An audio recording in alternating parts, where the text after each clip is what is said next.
Well, how do I start? The world is going crazy and nobody knows where we are headed. It's crazy with a lot of economies in a deep inflation, a lot of economies going into recession. This is analogous. I just wonder. It's like giving a small kid 100 stones, asking him to close his eyes, and trying to throw it in all directions. What will happen? That is exactly what the economy looks like as of today. Well, in this report, I am going to discuss a lot of bad news.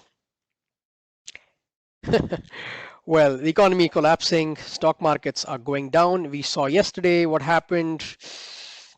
The stock market tumbled by 2%, and the eurozone is going into deep recession. As we see, the euro USD as a comparison, relatively, it was doing quite good just a year and a half back. Now you would see that it's been collapsing like crazy against the US dollar. And I see this going further down as a lot of other things, factors are in play, as you know, in Europe with the energy crisis and everything else. And it also has like a feedback loop from other economies. At the same time, everybody's looking into the US dollar. The US dollar index is going up because there's a lot of demand. People want to sell their own currencies and get into US dollar. And as we say that, I want to highlight the last week's hot news about the federal interest rate hikes. They decided to raise the rate hikes from 2.75 to 3.5%, and they said that they're going to continue doing that to tame down the inflation. And this is to understand there is oh yeah, the terminal rate that they said was, I think, about 4.5% that they want to increase it to, so that their expectation is the inflation will come down eventually. But they cannot keep increasing the rates like this because it's going to put the economy into deeper recession. There is a direct correlation between raising the interest rates and the inflation. And this is what I want to talk about in this.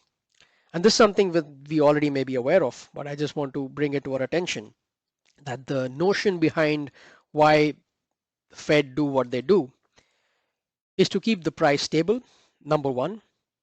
That is to basically tame down the inflation.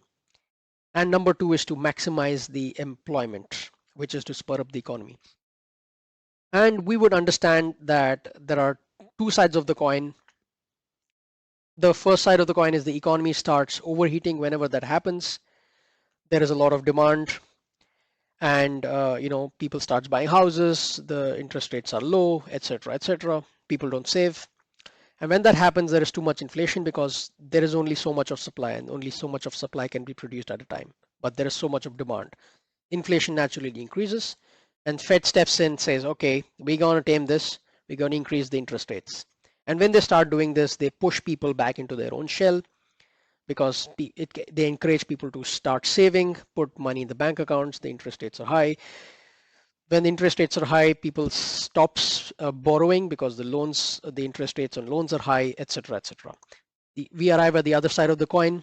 When the economy looks weak, there is high unemployment. What do? Well, they have to spur up the economy, right?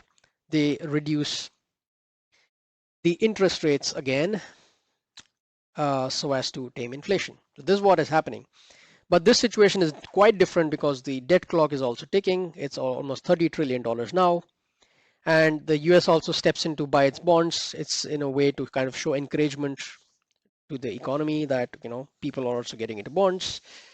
And that's another story. But this is a fine-tuning mechanism by the government to get around this whole thing to reach these two goals. And we saw that this is something I already showed. Everybody wants the going into the US dollar. I just want to visit this particular thing that happened. This is an amazing article that you can read. Federal interest rate history between 1990 and 2022. The reason I want to visit this is to just show that the situation with rate hikes that we're seeing is nothing new. It's been happening. The rates were as high as 8% back in 1990, which they got reduced to 3% during the Gulf War recession, so as to spur up the economy. When they got it down quite a bit, The US economy started booming, the GDP was high, and what do? Once they found that bubble was entering, kind of, they started increasing the interest rates to curb the consumer spending. Eventually, we entered the great dot-com bubble era.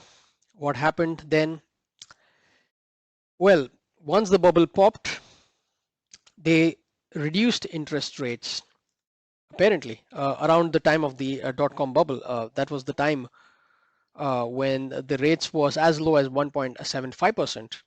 And when the bubble popped, they started increasing the interest rates again.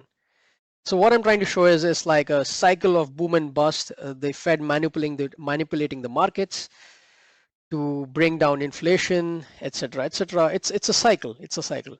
Uh, what happened eventually in 2008 was interest rate was as low as 0% because they wanted to spur up the economy, and it remained so for 10 years, like more or less, plus minus, right, until the 2020 coping with COVID-19 pandemic, when they started printing a lot of money. Almost 50% of the US dollar supply was printed, I think, in like year or two.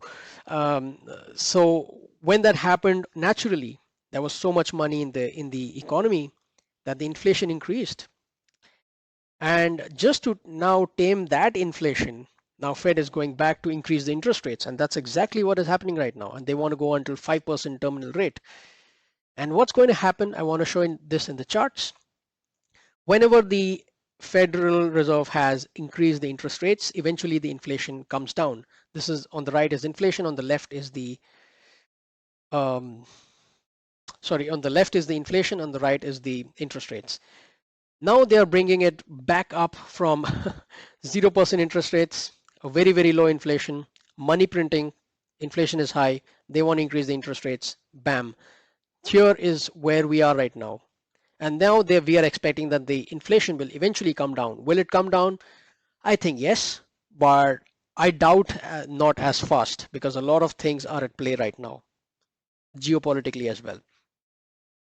And also, to show this to our viewers, $30 trillion is our national debt, US national debt. This used to be something like less than 10 trillion just 10 years back.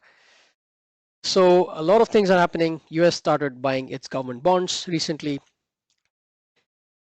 This is to fine tune the things that I just talked about over here.